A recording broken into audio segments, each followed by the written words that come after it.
میرا نام شبیہ فاطمہ ہے اور میرے والد کا نام سید حیدر رضا جعفری تھا اور میں بھرتپور میں رہتی تھی۔ ریاست تھی بھرتپور، ہندو ریاست بھرتپور تھی، وہاں میں رہتی تھی۔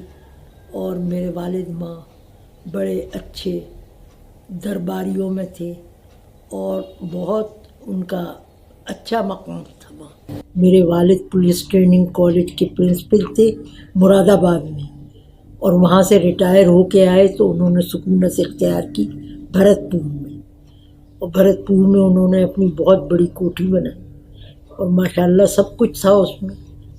اور میری عمر اس وقت تھی 9 سال کی، تو وہاں سب اپنے مل کے میرے بہن بھائی ہم سب لوگ رہتے تھے اور بڑی اچھی زندگی گزر رہی تھی۔ جب وہاں ریٹائر ہو کے آئے بھرتپور میں تو وہاں راجا سے ان کی بڑی الیک سلیک رہی، اور بہت یعنی ہر بات میں بہت کم عمر تھا، وہ 25-26 سال کا تھا۔ تو وہ میرے والد سے مشورے بھی لیا کرتا تھا، اور پھر وہاں بھرتپور میں ہی میرے والد انہوں نے آنریری مجسٹریٹ مقرر کر دیا ان کو۔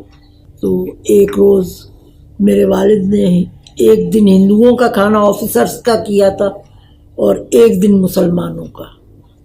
تو پہلا کھانا جو انہوں نے کیا تھا وہ ہندوؤں کا کیا تھا۔ جب ہندوؤں کا کھانا کیا تھا تو سب مطلب بڑے لوگ جو تھے وہ اس کھانے میں شریک تھے، آئے اور آ کے کھانا کھا کے سب لوگ چلے گئے۔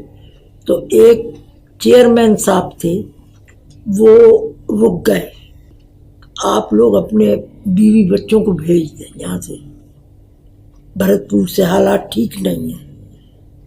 تو والد نے کہا بھئی ایسی کیا بات ہے؟ کہنے لگا میں کہہ رہا ہوں، میرے جو چچا تھے وہ گاؤں میں نمبردار تھے، شبیہ رضا ان کا نام تھا، اور وہ بہت جسے بڑے کہتے ہیں نا پنچ بنے ہوئے تھے۔ تو ان کو جب پتہ لگا تو انہوں نے میرے والد سے کہا کہ آپ اس سے کہیے کہ یہ آپ کو سیکیورٹی دے، اس لیے کہ جب آپ اس کے اتنے کام آتے ہیں، یہ آپ کو اتنا بلاتا ہے تو کچھ تو آپ کی مدد کرے گا۔